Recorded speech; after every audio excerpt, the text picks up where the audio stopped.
नमस्कार, आप देख रहे हैं न्यूज हाट। मैं हूं आपके साथ रितेश शर्मा। सत्ता साजिश और सियासत कार्यक्रम में आपका फिर से एक बार बहुत बहुत स्वागत है। हम बात करेंगे आज पप्पू यादव की। दरअसल पप्पू यादव को बेऊर जेल भेज दिया गया है। आधी रात को उनके आवास से पुलिस ने उन्हें गिरफ्तार किया है। फिलहाल वो इलाजरत है, उनका इलाज चल रहा है। इसी क्रम में जो है उन्हें बेऊर जेल भेज दिया गया है और बेऊर जेल में एंट्री कराने के बाद फिर से उन्हें पीएमसीएच में इलाज के लिए ले जाया जाएगा। बताया जा रहा है कि 31 साल पहले का ये केस है, जिसमें आज सुनवाई होनी थी। व्यवहार न्यायालय में उनकी पेशी भी हुई और उसके बाद जो है उनकी गिरफ्तारी हुई है, बेऊर जेल भेजे गए हैं। तो आखिर वो क्या मामला है? लेकिन विपक्ष की तरफ से जो है ये भी आरोप लगाया जा रहा है कि उन्हें नीट छात्रा मामले में खुलासा करने के आरोप में जो है ये गिरफ्तार किया गया है। सरकार जो है प्रताड़ित कर रही है। क्या कुछ इसमें सच्चाई है, उस पर हम बात करेंगे। और जहानाबाद में जो नीट की छात्रा थी उसको लेकर के उसके पिता ने क्या कहा है और आंदोलन की चेतावनी भी दी गई है, तो कहां आंदोलन होगा उस पर हम चर्चा करेंगे। इसके साथ ही साथ नेता प्रतिपक्ष तेजस्वी यादव आज अलग अंदाज में दिखाई दिए हैं। राष्ट्रीय कार्यकारी अध्यक्ष बनने के बाद जो है वो आरजेडी कार्यालय पहुंचे थे और जोर शोर से ढोल नगारों के साथ उनका स्वागत किया गया है और उन्होंने मुख्यमंत्री नीतीश कुमार को और पूरे बिहार सरकार को चेतावनी दे डाली है। तो आखिर क्या चेतावनी दी है, अलग मिजाज में दिखाई दिए थे। इसके साथ ही साथ विजय सिन्हा की भी हम चर्चा कर लेंगे। विजय सिन्हा ने वैसे सीओ को हड़काया है जो कि हड़ताल पर चले गए हैं। अल्टीमेटम दे दिया है कि इतनी तारीख तक वापस आ जाए काम पर, नहीं तो अच्छा नहीं होगा। तो इन तमाम मुद्दों पर हम चर्चा करेंगे। हमारे साथ जुड़े हैं न्यूज हाट के managing editor Ajay Kumar Mishra sir और पत्रकार अश्विनी कुमार। तो सर, सबसे पहले हम बात कर लेते हैं पप्पू यादव की। कौन सा वो 31 साल पुराना केस है जिसमें बताया जा रहा है कि उनको बेऊर जेल भेजा जा रहा है, लेकिन राहुल गांधी, प्रियंका गांधी, तमाम लोग जो है कह रहे हैं कि नीट छात्रा मामले में उन्होंने आवाज उठाया है, इस केस को आगे बढ़ाना चाहते हैं, इस वजह से जो है सरकार उन्हें गिरफ्तार कर दी है। देखिए 31 साल पुराना था एक मामला, है ना। उसमें मकान लिया था उन्होंने किराए पर जिस व्यक्ति से, तो वो कहा खाली करने को, वहां जुटान होता था भीड़ भाड़। एक घटना जो है 95-99 का 1995 की, उसमें जो है पप्पू यादव ने वहां लिया था उसका मकान पटना में ही जी। तो बाद में जब हुआ हंगामा, लोग जब जुटेगा तो स्वाभाविक है खाली करने के लिए कहा, तो नहीं खाली की, दबंगता अपने दिखाने में। उसी समय उन्होंने केस किया था। इन पर वारंट भी जारी था, लेकिन ना ही सरेंडर करते थे कोर्ट में और ना ही इनके अलावा दो और लोग थे इनके साथ जो भी, है ना, ना ही सरेंडर करते थे और ना ही पुलिस के समक्ष कोर्ट में उपस्थित होते थे। तो इनको लेकर जो है कल आधी रात को पुलिस पहुंच गई सादे लिबास में, क्योंकि वायु सुरक्षा इनको मिली हुई है। बावजूद इसके जो है पुलिस इनको उस पुराने मामले में गिरफ्तार कर ली। अब इसको सियासी रंग दिया जा रहा है। कोई कहता है कि पप्पू यादव, है ना, आज दिल्ली जाने वाले थे पीड़िता के परिजन को लेकर नीट मामले में, और वहीं जंतर मंतर पर कल जो है रविवार को बड़ा प्रदर्शन होने की बात उठ रही है। यह भी इसके पीछे कहा जाता है कि इनकी गिरफ्तारी के पीछे यह भी मूल, इससे पहले ही इन्हें पकड़ लिया गया, इनको गिरफ्तार कर लिया गया। वजह जो रहा, लेकिन पप्पू यादव का वह मामला जो थाना में दर्ज हुआ, एफआईआर हुआ, कोर्ट में मामला गया, कोर्ट से वारंट इशू इन पर हुआ, लेकिन इन्होंने कभी भी ना आत्मसमर्पण किया और न ही कोर्ट में याचिका दायर करके अग्रिम जमानत की अपील की। कहीं न कहीं इनकी दबंगता थी। वैसे भी पप्पू यादव तो स्वनाम धन्य है ना, कहने की बात नहीं है। अजीत सरकार हत्याकांड में जो पूर्णिया में हुई थी, उसमें भी नामजद अभियुक्त थे, जेल में थे, सालों जेल में रहे, है ना। तो इन पर तो कई मामले थे जी। तो इसलिए जो आरोप इन पर लग रहा है वो अभी 95 के तौर में। आप सोच लीजिए कि लालू जी का उस समय चरम था। लालू जी के शागिर्द थे। भले आजकल लालू यादव इनको किनारे कर दिए हैं, चाहे इन्होंने लालू यादव से पिंड छुड़ा लिया है जी, लेकिन उस समय यह लालू यादव के एकदम जो थे ना दाएं हाथ थे। तो स्वाभाविक है कि उस समय इनका मन मिजाज कितना होगा सातवें आसमान पर। इसका अंदाज आरोपी जो है, जिन्होंने इस पर आरोप लगाया है ना, तो उनसे ही साबित हो जा रहा है कि इन्होंने दबंगता दिखाई होगी और जबरन उनका मकान जो है खाली करने से इनकार कर दिया होगा। तो ये सब बातें जो है, मामला यहाँ पुलिस का मामला है, इसलिए ना सत्ता पक्ष के लोग कहते हैं कि यह पुलिस का मामला है, इसमें ना कोई साजिश है ना कोई सियासत है। लेकिन पप्पू यादव के लोग और उनके साथ कांग्रेस के जो है युवराज राहुल गांधी भी यही कहते हैं कि नीट कांड का मामला इन्होंने उठाया, इसलिए इनको जो है ना जेल में ठूस दिया गया। प्रियंका गांधी की भी यही बोल है। और यहाँ के जो विपक्ष के नेता हैं वो तो बोलते ही सरकार को इस कटघरे में खड़ा करते हैं। और पप्पू यादव ने तो कल रात क्या कहा था, तो पुलिस की हम नहीं जाएंगे, हमारा इनको मार देगा, इतना भयभीत थे। पुलिस की गिरफ्तारी में, पुलिस की गिरफ्त में जाने से जो है आंसू भी छलक रहे थे। पुलिस की गिरफ्त में जाने की भय से हुआ है ना, कांप उठते हैं, रो उठते हैं। कल भी रो रहे थे, कह रहे थे रात में हम नहीं जाएंगे, पुलिस हमको हमारा इनकाउंटर कर देगी जी ना। सादे लिबास में थी, उनको भय हो रहा था कि भाई सादे लिबास में पुलिस आई है, क्या करेगी, वर्दी में भी नहीं है, समर्थक भी नहीं जाने दे रहे थे। कितने बड़े कलेजा के वो हैं, हाँ, इसको अंदाज लगा लीजिए। तो पप्पू यादव तो पल पल में जहाँ होता है आंसू बहाने से पीछे नहीं हटते, हमेशा जो है आंसू तो उनके आंख में जो है, जिस तरह से औरत की आंख में आंसू रहता है, उसी तरह का इनकी आंख में भी आंसू हुए दिखाई देते हैं, छलक जो है ना, छलक जाता है। हाँ, पप्पू यादव सब कुछ है ना, ये प्री प्लान था देखिए। और सरकार जो है सो अपने मतलब उनके चाल में समझिए एक तरह से फंस गए। आप कल रात का पप्पू यादव का वो वीडियो देखिए, बड़ा और ध्यान से देखिए, सुनिए। जब वो कह रहे थे, कोई प्रमोद कुमार नाम के पुलिस के अधिकारी थे वहां कि प्रमोद जी, मुझे ऐसा थोड़ी है कि जो पता नहीं था कि मैं आऊंगा तो मेरे साथ ऐसा नहीं होगा, मतलब ऐसा होगा, मुझे पता है ये, लेकिन मैं रात में नहीं जाऊंगी और वो जाऊंगा। और वो लॉ का जो भी है वो अपना दे रहे थे और पुलिस वाले भी अपना वक्तव्य दे रहे थे। इससे क्या ये स्पष्ट था कि पप्पू यादव को ये पता था कि मैं पटना जाऊंगा तो पुलिस मेरे यहाँ आएगी और हमको उठा के ले जाएगी और इसको हम भुनाएंगे, और सरकार इसमें फंसती चली गई। और वो उसको ये भी पता था कि जब पुलिस मुझे उठाने आएगी तो नीट वाले मामले को बहुत अच्छे से, जो कि सीबीआई के हाथ में केस जाने के बाद ये मामला शांत पड़ गया था, तो नीट वाले मामले पे विपक्ष जो है सो इसको जान मिलेगी और उस चाल में पप्पू यादव पूरी तरह से कामयाब हो गए। क्योंकि पप्पू यादव देखिए, वो अगर आंसू बहाते हैं या जान का खतरा बताते हैं, और जब भी पुलिस आती है तो एकदम स्ट्रेचर पे लेट जाते हैं, आपको क्या लगता है वो डरते हैं? नहीं, डरपोक आदमी नहीं है वो बहुत शातिर पॉलिटिशियन है। शातिर शब्द का मैं इसलिए इस्तेमाल कर रहा हूँ क्योंकि कुशल और शातिर में थोड़ा सा अंतर होता है, तो मैं शातिर शब्द का इसलिए इस्तेमाल कर रहा हूँ कि जब देखिए, और आज से वो सांसद भी नहीं, हमको लगता है ये उनका 7वां टर्म होगा, 91 से ही वो सांसद है। तो कानून की मजबूर मतलब जो लूप होल होता है ना, कमजोरी, उसका भी वो फायदा उठाना चाहते हैं। सियासी माहौल जो एक परसेप्शन है, वो परसेप्शन कैसे अपना नैरेटिव कैसे सेट किया जाए, इसको भी वो बखूबी जानते हैं। अगर वो नहीं जानते तो निर्दलीय चुनाव बिहार जैसे प्रदेश में और जिस तरह का माहौल चल रहा था उसमें निर्दलीय चुनाव लड़ना और जीत जाना ये बहुत बड़ी बात होती है, जबकि वो पार्टी एकदम जो है अगेंस्ट में थी राजद, इनके सत्ता पक्ष भी अगेंस्ट में और राजद भी अगेंस्ट में। लेकिन हम इसमें थोड़ा सा आपको बीच में रोकेंगे। पप्पू यादव को आपने कहा डरपोक नहीं, पप्पू यादव बहुत डरपोक राजनेता है।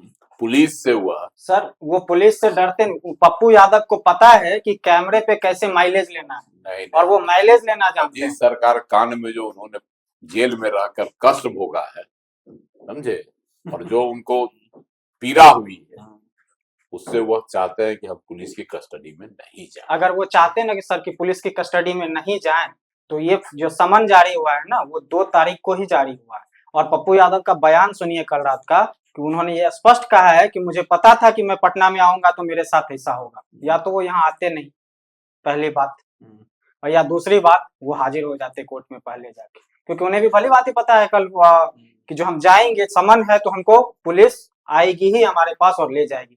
तो ये सारा का सारा माइलेज का खेल था। और अभी देखिए क्यों रात में रो रहे थे कि हम नहीं जाएंगे? सर वो पब्लिसिटी है उनका, वो पब्लिसिटी है। लालू ये जो कुशल राजनेता होता है ना सर, वो कानून का और कैमरे का फायदा उठाना जानते हैं, चाहे वो नरेंद्र मोदी हो, चाहे वो लालू प्रसाद यादव हो, चाहे वो पप्पू यादव। आपको मैं बताता हूँ इससे उनको क्या सियासी माइलेज मिला? सियासी माइलेज ये मिला कि जो नीट का मामला आराम से सीबीआई को लेकर ठंडा पड़ गया था, अब एक नैरेटिव सेट हो गया कि जो सरकार जो है सो एकदम इस मामले पे अभी भी बैकफुट पे, और पप्पू यादव इस मामले को मुखरता से उठाना चाह रहे थे तो उनको उठा के पुलिस ले गई। जो वो चाह रहे थे वो सेट हो गया। अभी भी आप ग्रामीण क्षेत्रों में जाइएगा ना तो पब्लिक बहुत ज्यादा टेक्निकल मजबूत नहीं होता है, वो सिर्फ नैरेटिव के भरोसे चलती है। शहर के जो जनता होते हैं ना, शहरी जनता, और जो बहुत ज्यादा मतलब इस चीज से घुले मिले हैं, जुड़े हुए हैं, तो हमको आपको ये टेक्निकल लॉ और ये सब पता है। बाकी आप दूरस्थ क्षेत्र में जाइए, और बिहार और भारत जो है ना वो गाँव का देश है, तो यहाँ ये सब नैरेटिव बहुत आसानी से सेट होता है। और आपको अगर ऐसा लगता है ना तो आप किसी ग्रामीण क्षेत्र में 10 कॉल कर दीजिए, अभी 10 कॉल कीजिए और उसके बाद पूछिए कि क्या स्थिति है, पप्पू यादव को उठाने में आपको क्या लगता है कि जो नीट के कारण उठाया गया था इनको, तो बोलेगा स्पष्ट रूप से हाँ।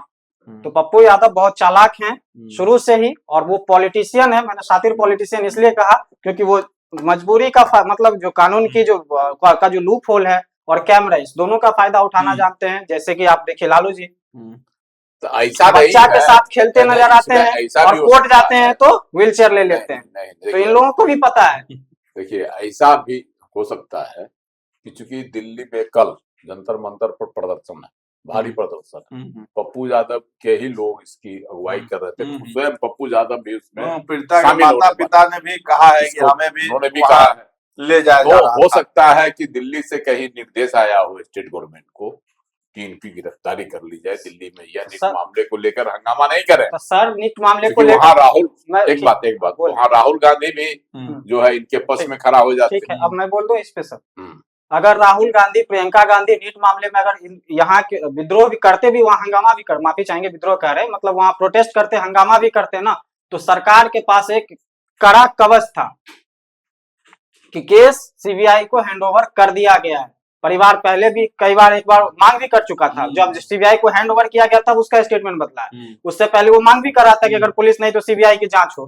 तो सरकार के पास एक बहुत अच्छा डिफेंसिव मोड था, वो आराम से डिफेंस कर सकते थे इस चीज को कि अब किस चीज का विद्रोह कर रहे हैं आप, पॉलिटिकल माइलेज ले रहे हैं, जब हम दे चुके हैं आप सीबीआई को केस। और अब क्या हुआ, गिरफ्तार करने के बाद एक मौका दे दिया आप बने बनाए, इससे सरकार में, लोगों में ये विश्वास जग जाएगा ना कि सरकार को वास्तव में इस चीज का डर था, इसीलिए जो है सरकार जबरन उठवाई है पप्पू यादव को, और पप्पू यादव ये चाहते थे कि हमारे साथ ऐसा हो।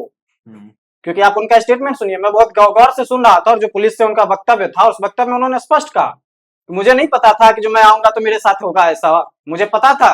तो जब उनको पता था तब वो आए, जब उनको ये चीज पता था तो उनको समन के बारे में भी पता होगा, तो वो चाहते तो 2 तारीख को भी जाके हाजिर हो सकते थे, या अपना जो अग्रिम जमानत है वो अप्लाई कर सकते थे उस चीज के लिए। लेकिन उन्होंने प्लानिंग करके सब कुछ सोच समझ के ये काम किया है, और जिसमें बिहार सरकार जो है सो घिर गई। चलिए तेजस्वी यादव की बात करते हैं। ढोल नगाड़ा बज रहा था उनके स्वागत में, और खूब अलग अंदाज में जो है आज दिखाई दिए। विधानसभा में जिस तरीके से करा रहे थे, लेकिन आज उतना ही गरज रहे थे, अपने कार्यालय में मौजूद थे, अपने लोगों के बीच मौजूद थे। एक बात तो आपको मानना होगा, तेजस्वी यादव के लिए आज सबसे गोल्डन डे था, बहुत सुनहरा दिन था। खुश थे बहुत ज्यादा, खुश दिखाई पड़ा, चीज मेरे हाथ में आ गया, कमान जो है मेरे हाथ में। लालू यादव के से पिंड छूटा, ये भी देख लीजिए कि अब लालू यादव का दबाव नहीं चलेगा, नहीं, वो सिर्फ आप एक मार्गदर्शक बनकर रह गए, बस है ना। तो मार्गदर्शक में है कि आपका रास्ते चल रहे हैं, आपको मन करेगा हम सीधे जाएंगे, कहने वाला कहेगा कि ना सीधे मत जाइए, आगे गिर जाइएगा, कुआं है, खाई है, तो कहेगा आप जाके देख लेते हैं खाई है कि नहीं। तो इससे मुक्ति उनको मिल गई। अब सिर्फ अपने मन से जो है राजद को हाकेंगे, और लालू युग का समाप्त हो गया, आज एकदम समाप्त हो गया, है ना। इसी की खुशी थी, देखे नहीं, उनका समर्थक लागे चांदी का उनको मुकुट, लालू युग के अंत पर तेजस्वी बहुत खुश थे, और किस तरह से मुकुट पर उनका समर्थक लाया, मुकुट पहना दिया। इसका मतलब आप समझ रहे हैं कि अब उनके समर्थकों को टिकट मिलने में प्राथमिकता मिलेगी, चाहे वह लोकसभा का हो, विधानसभा का हो या विधान परिषद का चुनाव में हो, जो स्थानीय निकाय शिक्षक क्षेत्र से जो होता है, जो चुनाव होता है, मनोनयन वाला नहीं या विधानसभा कोटे से चुनाव के लिए नहीं, तो उसमें है कि उनके समर्थक कूदेंगे, अभी तो होना है 8 सीट पर जी, है ना, इसी साल। तो ये सब को लेकर उनके समर्थक आज कितने उत्साहित थे, देख रहे थे, लाया मुकुट खरीद कर चांदी का, और चांदी जबकि 2.5 लाख रुपए किलो, तब उनको पिन्हा दिया उनका समर्थक। तो आप अंदाज लगाइए कि कितने उत्साहित उनके समर्थक भी थे आज। और तेजस्वी यादव का सारा दर्द काफूर हो गया, वो मुस्का रहे थे, मुकुट जब उनको पहनाया जा रहा था तो मुस्का रहे थे, और खुद अपनी ही जो राजद की भाषा है उसी भाषा में वह अपने कार्यकर्ताओं को संबोधित कर रहे थे। अभी भी उनके लहजे में वह नहीं आया है जो एक सुघर राजनेता के की बोली में होती है। देखिए कैसे कहेंगे, अगर तुम्हें कोई गाली देता है तो तुम उसका मुंह तोड़ दो, एकदम करारा जवाब दो। इसका मतलब है क्या, कार्यकर्ताओं को उकसा रहे हैं, सरकार रही और है भी तो उग्र करने वाली बात कर रहे उग्र हैं। करने वाली बात। तो लोकसभा जिसके लिए आरजेडी जानी जाती है, लोकसभा विधानसभा चुनाव के बाद हम्म, अपने चुनावी प्रचार के दौरान भी हुआ इसी तरह की बातें करते थे, उकसावे की बातें। तो आज 25 पर से लेके 75 से अगर यही रवैया रहा पार्टी का, लालू यादव तो कहीं जब मौका आता था तो चिकनी चुपड़ी बातें भी करते थे, समाज को साथ में लेकर भी चलते थे जी, है ना। लेकिन तेजस्वी का जो रंग रवैया आज दिखाई पड़ा है ना, उससे लग रहा है कि समाज भी इनसे बिदक जाएगा और एक ऐसे कार्यकर्ताओं की जमात खड़ा हो जाएगी जो सिर्फ हंगामा करना ही अपना आदर्श समझेगा। बिल्कुल सर की बात से बिल्कुल सहमत हैं, क्योंकि देखिए, और तेजस्वी यादव अपने उसी गलती को बार बार पता नहीं क्यों नहीं पहचान पा रहे हैं कि जब भी एक समुदाय को, ठीक है, उनका जो एक फॉलोअर्स है ना, वो फॉलोअर्स उसी तरह का उग्र भाषा सुनना चाहता है। वो चाहता है कि हमारे नेता हमको इसी तरह का उग्र संदेश दे, और ताकि हम लेकिन उग्रता जो है सड़कों पर भी तो दिखाई पड़ती है। वही मैं कह रहा हूँ। तो उसके कारण क्या हो रहा है कि जो कुछ एक ऐसे भी वर्ग हैं जो सज्जन वर्ग है, देखिए कभी क्या होता नहीं कि कोई भी सरकार जब बहुत लंबे समय तक रह जाए ना, तो लोग उसमें परिवर्तन चाहते हैं। तो जो परिवर्तित होने वाले लोग होते हैं कि जो थोड़ा चाहते हैं कि इस बार मोड बदले, तो उनका वो एग्रेशन देख के फिर से चाहते हैं कि नहीं भाई जो है वही रहे, और इसका खामियाजा वो तीनों बार भुगत चुके हैं।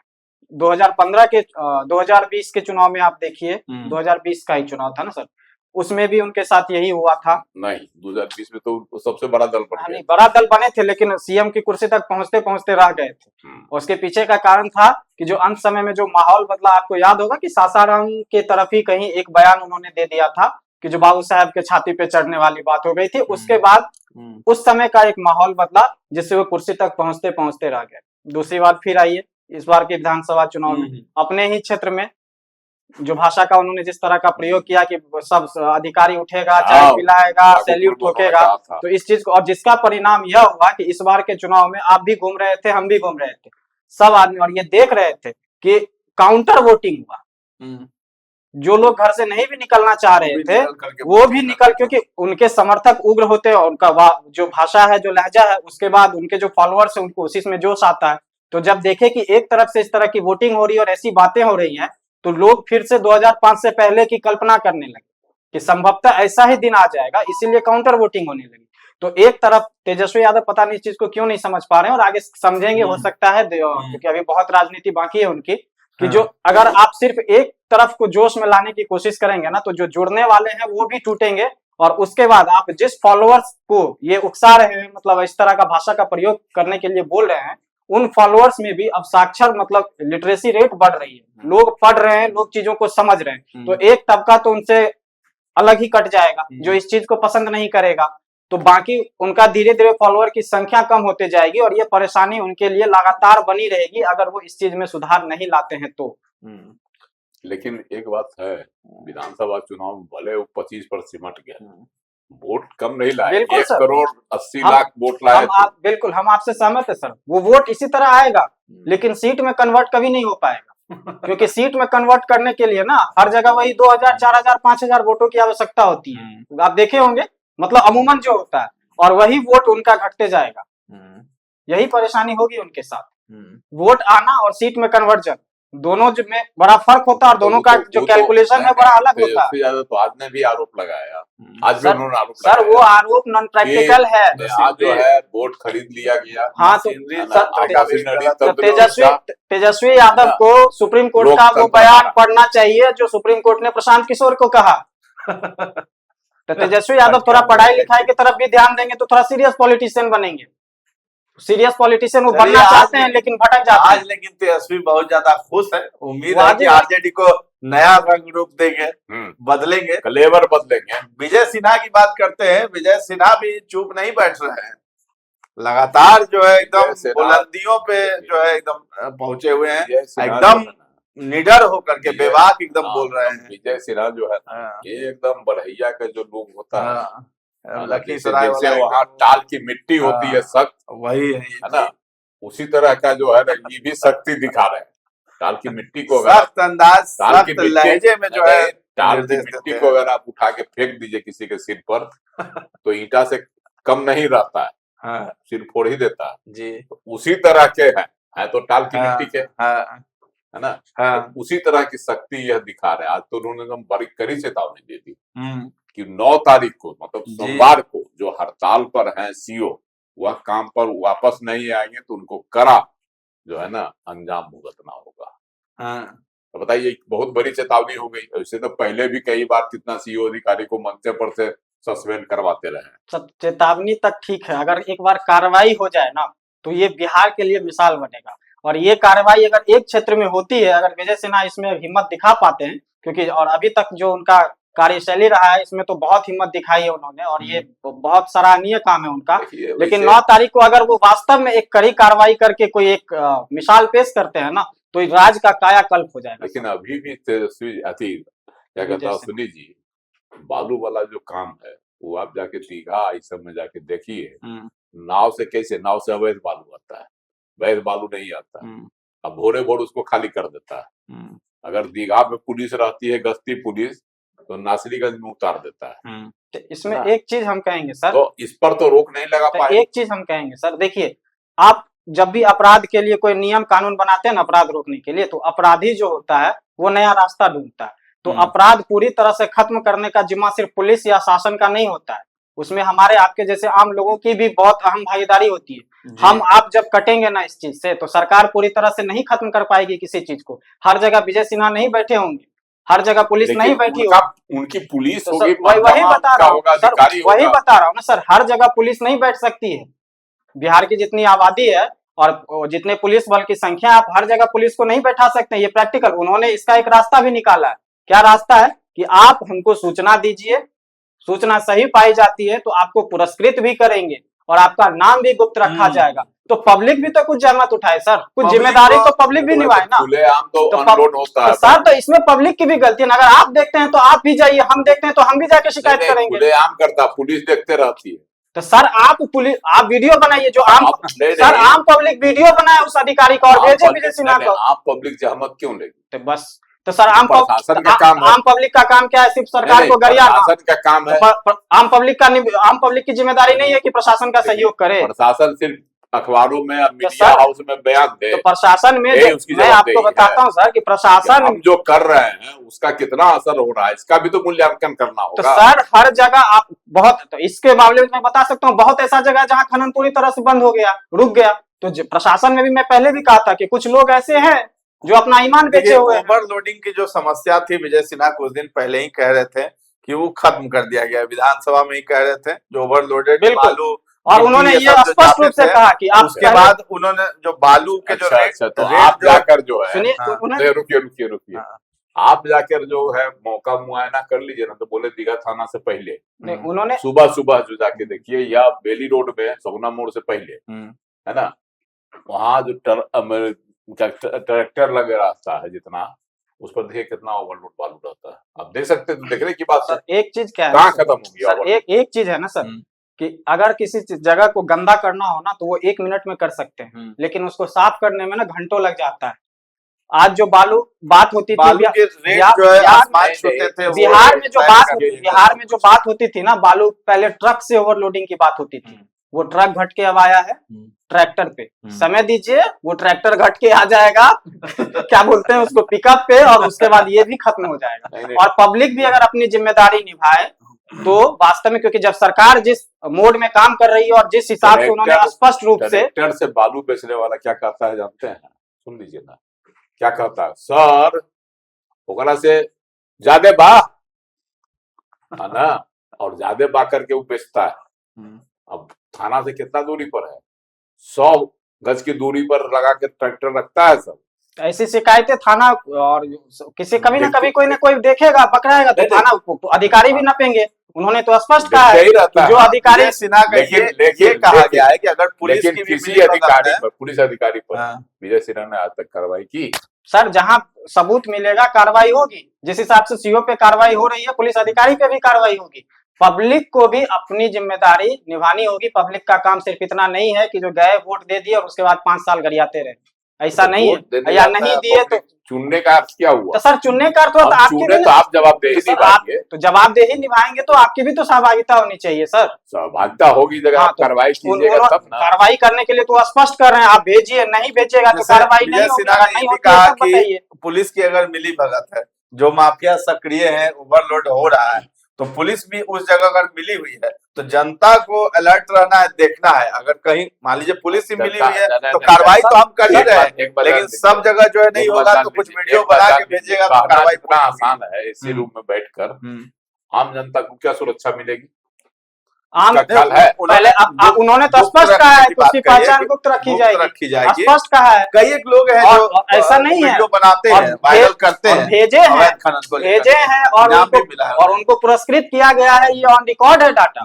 तो इसका मतलब ये नहीं है कि बातें हवा हवाई है, चीजें हैं जो जमीनी धरातल पे है। पहले इन्होंने शुरुआत की है, आगे और देखा जाएगा कि किस तरीके से और टाइम लगता है, कोई चीज को खत्म करने में टाइम लगता है। को मिला है सब। एक्चुअली क्या है ना, वो जिस मोड में काम कर रहे हैं ना, लोगों की उम्मीद उनसे इतना ज्यादा हो गई है कि जो लगता है किसी चमत्कार की तरह आए, कोई चीज खत्म कर दे। कोई एक बीमारी को भी टाइम होने में ठीक लगता है। चला आ रहा है करप्शन राज जो है, माफिया राज और करप्शन, अधिकारियों में जो करप्शन है ना, ये कहते हैं ना कि यहाँ भारत में ये आज से नहीं, भ्रष्टाचार बहुत व्याप्त है। और इसके पीछे जाइएगा तो जब से इमरजेंसी के समय से ही ये सब चीजें कुछ ज्यादा बढ़ गई थी। इमरजेंसी में कुछ चीजें लोग कहते हैं बहुत चीज तो घाटा ही हुआ था, लेकिन कुछ चीजें अच्छी हुई थी तो कुछ चीजें बुरी भी हुई थी, और वही बुरी चीज का एक नतीजा उसमें करप्शन ही था। और वो आज तक जो है सो लोग झेल रहा है। और इसमें सरकार की भी बहुत सारी नीतियों की गलती है, उस पर जाएंगे तो एक अलग विषय ही हो जाएगा। चलिए, तो टाल की मिट्टी जैसे विजय सिन्हा सख्त हो गए हैं। अब देखना है कितने वो सख्त रहते हैं और किस तरीके से जो भ्रष्ट सीईओ है, कर्मचारी है, उस पर क्या कार्रवाई करते हैं, क्योंकि उन्होंने तो बड़ा ही अल्टीमेटम दे दिया है। 9 फरवरी तारीख मुकर्रर कर दी है, हड़ताल पे से उठ जाइए, खत्म करिए, काम पे लौट जाइए, नहीं तो कार्रवाई कर देंगे। लेकिन इसके साथ ही साथ जो है पप्पू यादव को बेऊर जेल भेज दिया गया है। नीट छात्रा मामला को रंग दिया जा रहा है, बहुत ज्यादा जोड़ा भी जा रहा है कि पप्पू यादव को उसी की सजा मिली है, उस पर सवाल उठा रहे हैं। इसलिए अब जंतर मंतर पे जो है कल जो है बड़ा आंदोलन भी होगा, प्रोटेस्ट करने की बात कर रही है, जिसमें पीड़िता के माँ बाप भी वहां पर पहुंचने वाले हैं। तो देखना है कि वहां क्या दृश्य दिखाई देगा। इसके साथ ही साथ हम तेजस्वी यादव की भी बात कर रहे थे। तेजस्वी यादव जो है बहुत ही खुश है, गदगद है, क्योंकि लालू युग का अंत हो गया है। तो लालू युग के अंत पर खुश है या फिर राष्ट्रीय कार्यकारी अध्यक्ष बने हैं, पूरी कमान मिली है, उस पर खुश है। तो ये आप पर हम छोड़े जाते हैं, कमेंट में हमें जरूर बताइएगा। और फिलहाल इस चर्चा को हम लोग यहीं पर विराम देते हैं। कैसा लगा ये कार्यक्रम सत्ता, साजिश और सियासत, हमें जरूर बताइएगा। तो फिलहाल अभी के लिए इजाजत दें, धन्यवाद।